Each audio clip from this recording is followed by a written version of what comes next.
Firstly, let me give you some background to me. I'm Bronagh. Growing up, I was the wild child in my family. I was mischievous, daring, fun-loving, and loud. I was really loud. My father often joked, you could hear me before you could see me. I was a dreamer too, and I had quite the creative streak. I loved to read, write, draw, and I was always making something. I think this is why the story of David really struck a chord with me. It goes like this. The Pope asked Michelangelo, tell me the secret of your genius. How have you created the statue of David, the masterpiece of all masterpieces? Michelangelo answered, it's simple. I removed all that wasn't David. I first came across this quote in the book called The Art of Thinking Clearly by Rolf Dobell. It was also in this book that I was first introduced to the term cognitive bias. Cognitive biases are the simple errors we all make in our day-to-day thinking. But the book also explained how these cognitive biases impact our decision making. And that's what I would like to talk to you about today. How one decision that I made that was influenced by cognitive bias shaped my identity for the majority of my life. For my mid-teens, I was a self-professed left-brainer. The left brain, right brain theory is that one side of our brain is more dominant than the other. If you're more methodical and logical in your thinking, you're said to be a left-brainer. Whereas if you're more creative and artistic, you're thought to be a right-brainer. Me, I was a left-brainer.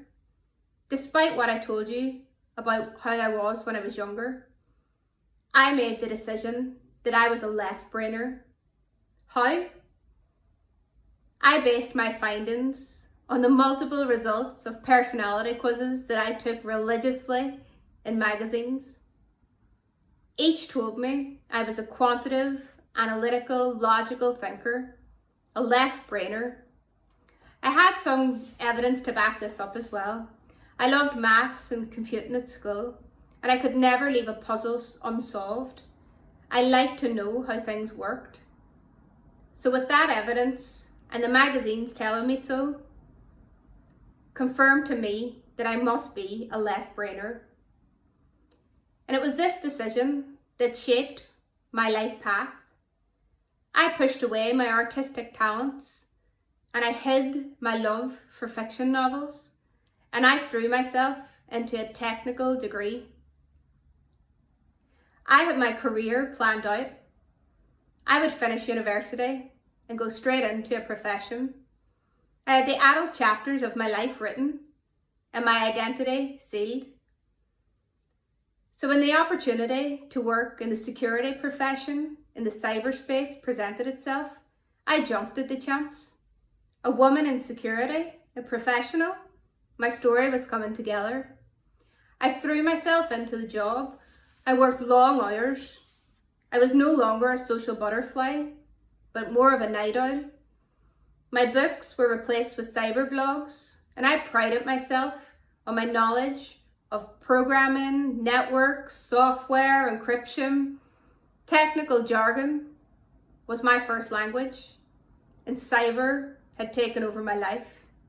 But I was a woman in security, a professional, and I wore that title as a badge of honor. So let's rewind back a few years to the day my identity was challenged. I was in London on a week-long cyber training course. And on the last day, we were looking at the method of attack called social engineering. The trainer started off the session telling us that hackers now not only knew how to hack the software and the systems that we used, but they also had now the information to hack our thoughts. They had the tools and the techniques to manipulate cognitive processes of the user. Let me break that down. We humans are the user, and cognitive processes are the makeup of how we think. He finished off the session that day saying we are always taught to think like the hacker, but now the hacker is thinking like us and hacking the human. They know us better than we care to know ourselves. They know us better than we care to know ourselves. This one sentence crossed my mind hundreds of times on my way home that evening.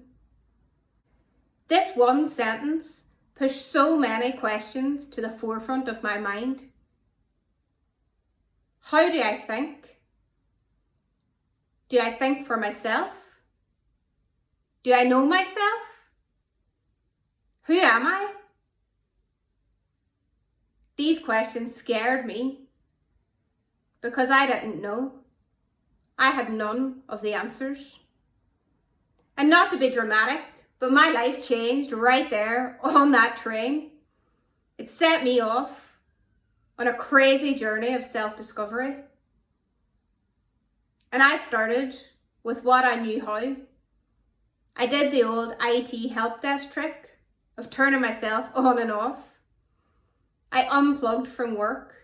I decided to go away for the weekend to find myself, to recharge the batteries. But that didn't work. I knew that circuit breakers only halted the problem, they didn't fix it.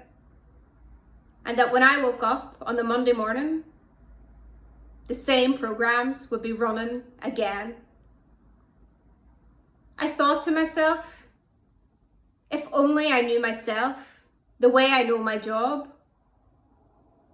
And that's when it hit me. I had to hack the human.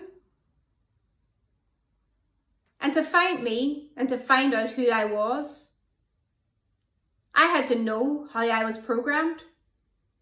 And to understand that, I had to understand how I thought. So what did I do? I turned to Google. I Googled, how do humans think? The most beneficial but costly Google search I have ever done. Because every paper, every book, and every course that I could find on the human mind, I bought or enrolled. I even read a paper debunking the left brain, right brain theory.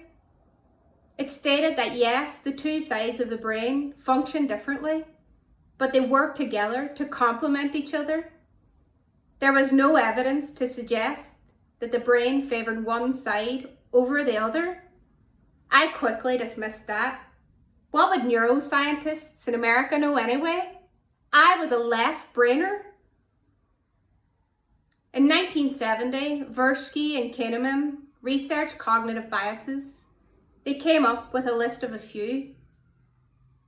Today's research suggests that there is now 200 cognitive biases that impact our decision making daily. And it was the explanation of the confirmation bias that really questioned my identity. The confirmation bias is the mother of all misconceptions. It is the tendency to ignore or interpret new information that suits your existing beliefs, thoughts, or convictions. What this meant was we see what we want to see and we hear what we want to hear. If we find evidence that backs up what we already believe or what we think, we'll grab onto that and we'll hold onto it for dear life. When I recognized this, the paper that I quickly dismissed, debunking the left brain, right brain theory, came straight back to me. What did this mean?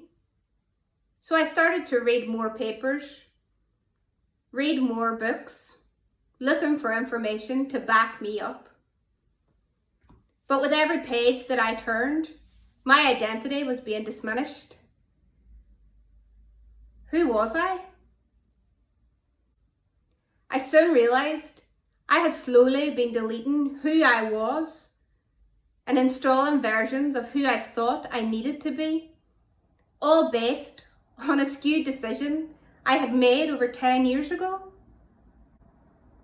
I realized I was more like a computer program than a person, and my thinking was hardwired with vulnerabilities.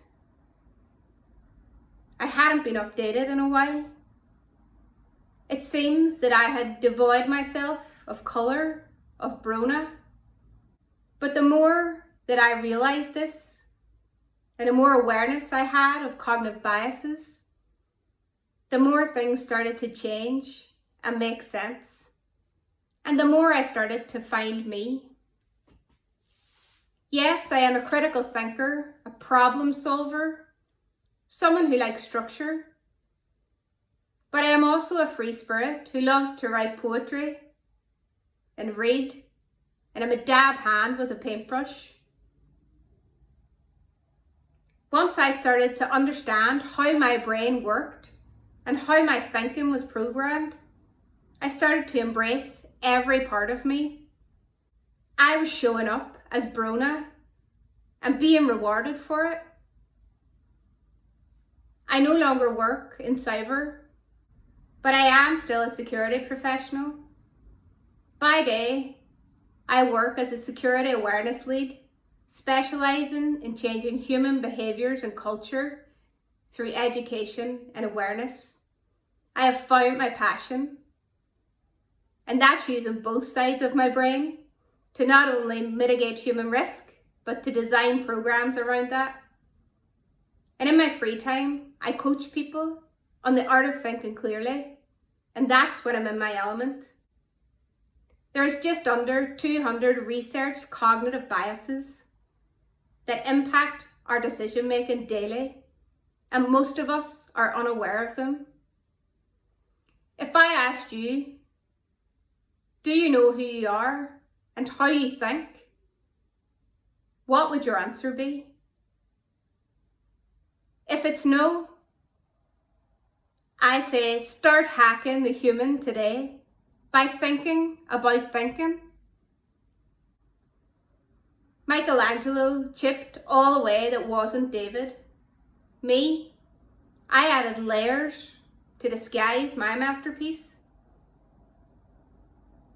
But chipping away all that wasn't Bronagh was the best decision I ever made.